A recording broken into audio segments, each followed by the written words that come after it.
అందరికీ నమస్కారం. ఈరోజు కథ ఏంటో విందామా? మధ్యాహ్నం 1 గంట అయింది. ఎప్పుడూ సాయంత్రం 5 గంటలకు కానీ రాని ఇంట్లో పనిచేస్తున్న సుబ్బమ్మ రావడం చూసి, ఏంటి సుబ్బమ్మ తొందరగా వచ్చేసావు ఇవాళ అని అడిగింది రత్నమ్మ. 2-3 రోజుల నుంచి వర్షం కదా, అందుకే తొందరగా వచ్చి ఉంటుంది అనుకునింది రత్నమ్మ. గోదావరి మంచి పోటు మీద ఉంది. సాయంకాలానికి మన ఊళ్ళోకి రావచ్చని, కొంపలన్నీ ఖాళీ చేయమని ప్రెసిడెంట్ గారు చాటింపు వేయించారు కదమ్మా. అందుకనే చీకటి పడకుండా సామాన్లు పిల్లల్ని తీసుకొని పక్కనున్న మా అత్తవారి ఇంటికి వెళ్ళిపోదాం అనుకుంటున్నాము. మరి ఎలా వెళ్తారు అని అడిగింది రత్నమ్మ.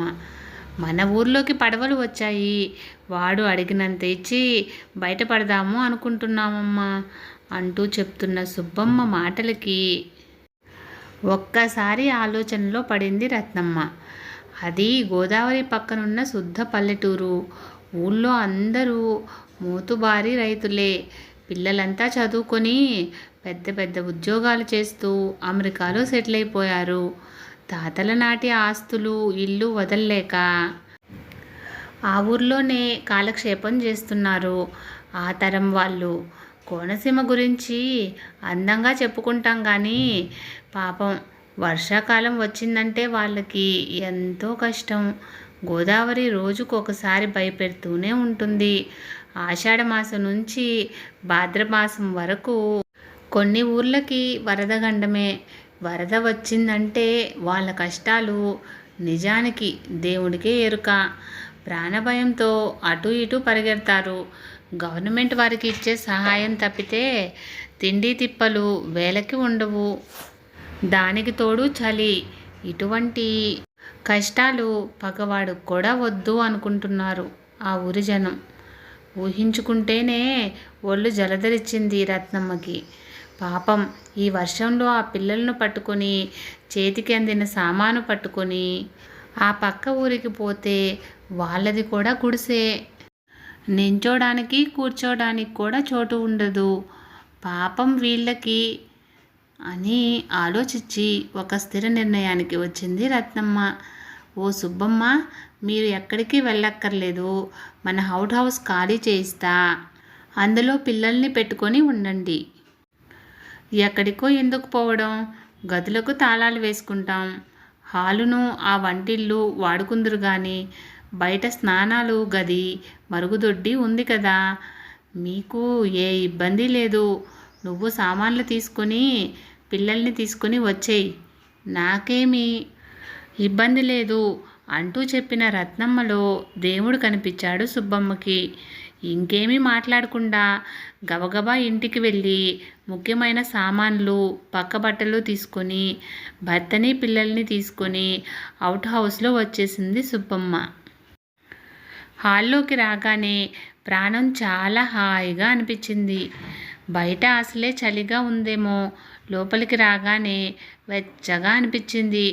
అప్పటికే 4 తాటాకు చాపలు నేల మీద వేసున్నాయి. పిల్లలందరికీ దుప్పటి కప్పి పడుకోబెట్టింది. వర్షం బాగా పెరిగింది. పశువులకు మేత వేసి వస్తాను అని చెప్పి హౌస్ వెనుకున్న పాకలోకి వెళ్ళాడు చలమయ్య. సరే, తలదాచుకోవడానికి చోటు దొరికింది. మరి పిల్లల ఆకలి అంటే ఏం చేయాలి అని ఆలోచిస్తూ కూర్చునింది సుబ్బమ్మ. ఇంతలో ఓ సుబ్బమ్మ అంటూ రత్నమ్మ గారి గొంతు వినపడేసరికి గొడుగు వేసుకొని ఆ పెద్దింట్లోకి వెళ్ళింది. చూడు, ఈ క్యారేజీలో అన్నం, పప్పు, పులుసు, ఆవకాయ, మజ్జిగ ఉంది. పిల్లలకు పెట్టి మీరు తినండి అంటూ చెప్పిన రత్నమ్మ మాటలకి సుబ్బమ్మ కళ్ళల్లో నీళ్లు తిరిగాయి. క్యారేజ్ తీసుకొని హౌస్లోకి వచ్చేటప్పటికి చలమయ్య కూడా నీరసంగా అలా చాప మీద పడుకొని ఉన్నాడు. ఎప్పుడో మధ్యాహ్నం తిన్న అన్నం, దానికి తోడు వరద టెన్షన్. అందరికీ నీరసాలు వచ్చేశాయి. రత్నమ్మ గారు ఇచ్చిన క్యారేజీ 5 నిమిషాల్లో ఖాళీ అయిపోయింది. అమ్మో, ఈ వర్షంలో పక్క ఊరిలో ఉన్న అత్తారింటికి వెళ్తే కడుపు నిండా కూడా తిండి ఉండేది కాదు. పడుకోవడానికి చోటు ఉండదు. వాళ్ళది పూరిపాక. ఆ గవర్నమెంట్ వాళ్ళు ఇచ్చే ప్యాకెట్ల కోసం ఎదురు చూడడం తప్పితే వేరే దిక్కు లేదు. పోనీ ఊర్లో ఉన్న హై స్కూల్లో తలదాచుకుందామంటే ఊరంతా అక్కడే ఉంటారు. ఉన్నది ఒకటే మరుగుదొడ్డి. అందరికీ అదే ఆధారం. పిల్లలతోటి ఉన్నాం కదా, ఏ రోగాలు వస్తాయని భయం. అక్కడ రకరకాల మనుషులు ఉంటారు. అందరూ ఆరోగ్యవంతులే ఉండరు. ఒకే గదిలో 20 మంది ఉంటారు. ఒకసారి గవర్నమెంట్ వారి అన్నం ప్యాకెట్లు వ్యాను వచ్చిందంటే అందరూ కుక్కల్లా దెబ్బలాడుకుంటారు. ఎవరి ఆకలి వారిది. అందరినీ కూర్చోబెట్టి బంది భోజనాలు పెట్టే నాథుడు ఎవరుంటారు? అంతా అరణ్య రోదన. ఇదే సందు. దొరికిందని దోచుకునే వాళ్ళు ఎంతమందో ఈ లోకంలో. ఏ దేవుడు కరుణించాడో తెలియదు గాని అమ్మగారు రూపంలో సాయం చేశాడని మనసులోనే కనిపించని దేవుడికి దండం పెట్టుకొని పడుకునింది సుబ్బమ్మ. సుబ్బమ్మ భర్త చలమయ్య కూడా రత్నమ్మ పొలంలోనే పనిచేస్తాడు. పైగా డ్రైవింగు కూడా నేర్చుకున్నాడు. ఎక్కడికి వెళ్ళినా ఆ దంపతులు ఇద్దరిని చలమయ్య తీసుకెళ్తుంటాడు. ఇలా 4 రోజులు గడిచాయి. ఆ 4 రోజులు ఆ కుటుంబాన్ని కంటికి రెప్పలా చూసుకునింది రత్నమ్మ. ఈలోగా విదేశాల్లో ఉన్న రత్నమ్మ కొడుకులు ఇద్దరూ వరద వివరాలు తెలుసుకుంటూ తమ ఇద్దరికీ గ్రీన్ కార్డ్ వచ్చిందని, ఇండియా వచ్చే ప్రసక్తే లేదని, అక్కడున్న పొలం గట్రా అమ్మేసి ఇక్కడికి వచ్చేయండని అంటూ గట్టిగా చెప్పారు. రత్నమ్మ ఏమీ మాట్లాడకుండా ఫోన్ పెట్టేసింది.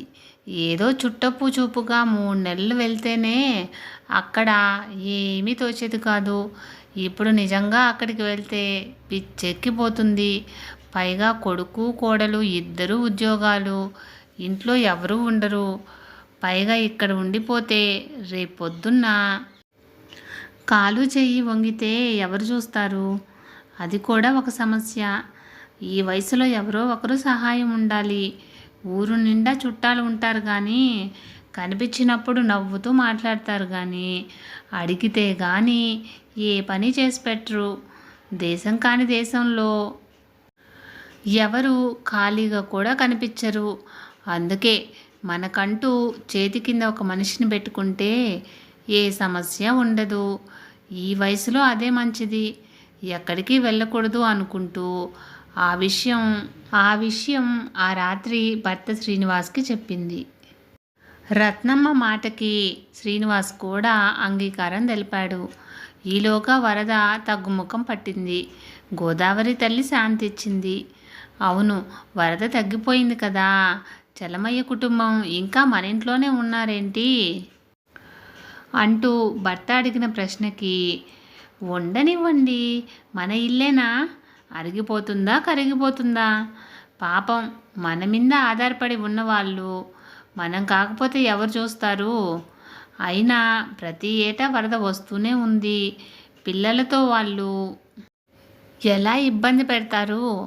అందుకే వాళ్ళని పర్మనెంట్గా మన అవుట్ హౌస్లో ఉండిపోమ్మని చెప్తాను అంటూ సమాధానం చెప్పిన రత్నమ్మ మాటల్లో అంతరార్థం అర్థం కాలేదు శ్రీనివాస్కి.